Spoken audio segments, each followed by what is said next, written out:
Have some of you really been disappointed that I'm not really talking to high priestess, high priests, warrior priests, chosen ones, super sigma empath, INFJ, JFK, anyway, any day. Ja, sie. These messages to the group, the spiritual group that I just told you, like High Priestess,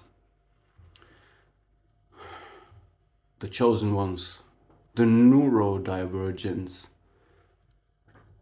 some even call them neurospices, the sigma empath, and so on.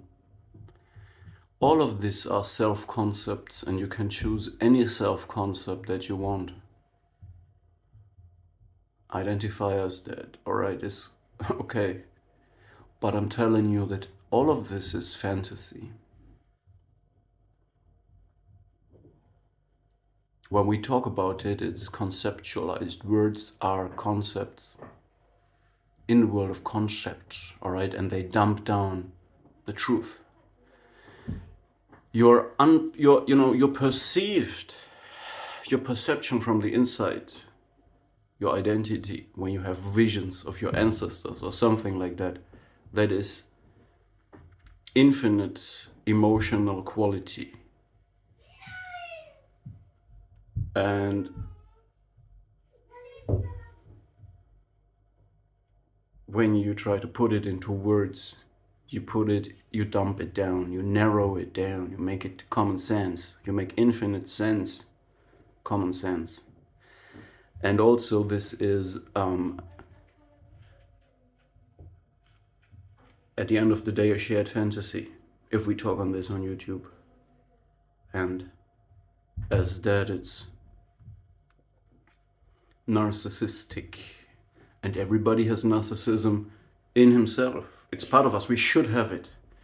If we repress it, like I did, we have problems. Okay, understand me? You need to integrate it, all right, into yourself. You need to be aware of your narcissistic fantasies, your grandiose part of your personality. But you need to keep it rooted in reality. It means that you're not abusing other people for it, you don't rely on the validation for it, and you don't have defenses, you don't get aggressive if somebody questions you. It means you take reality tests and you're not a narcissist that is controlled by it. Because narcissists are controlled by their grandiose sense of self, okay? This is why they become aggressive and territorial and competitive when you question them, you know? When you like question them, when you like ask them what up, you know, then they feel like fight or flight because their grandiosity is undermined and they get the defensive reaction, just as if I say you're not a high priestess, you're not a chosen one, you're not this or that, and you become aggressive or avoidant when you don't have it integrated and you don't sit on your identity. It needs to get unshakable anyway. See?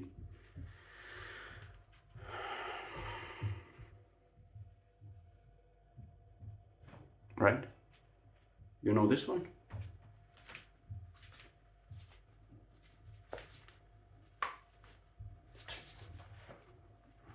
It's ridiculous, right? And I don't care. Will it work? No, I don't know. Will it work? Like, I need to go over here. I don't know. Maybe. All right. So the people can take clairvoyant sight. if you are a high priestess and you have clairvoyance and you see things as they are, and you're bulletproof to gaslighting, guess what? They will avoid you. They will become competitive and smear your name. And can you please shut a little bit up? Thank you.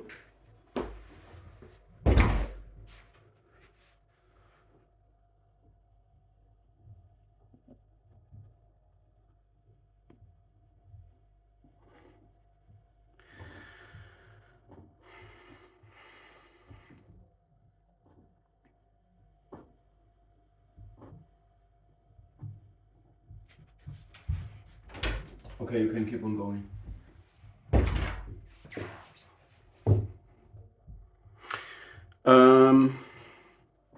That being said,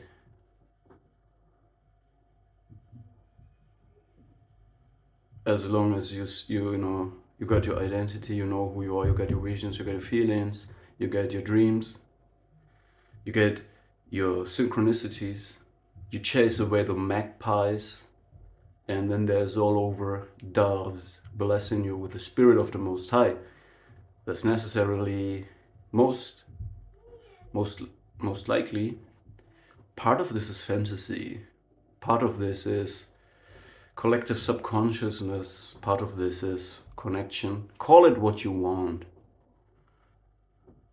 But nobody needs to validate that. And you don't have to defend it. Alright?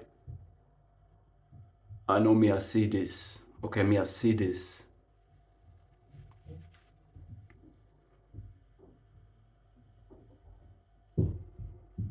Thank you for listening. Be aware of your fantasy, of your narcissism, but keep it rooted in your own performance, in your reality, in your self-esteem, and take reality checks without becoming competitive or abusive, because otherwise you're controlled by the shadow of narcissism. The eternal child, the frustrated child that needs conditional love, and if it don't get it, it conditions people to at least hate them, to get attention from mama, but I'm not your mama.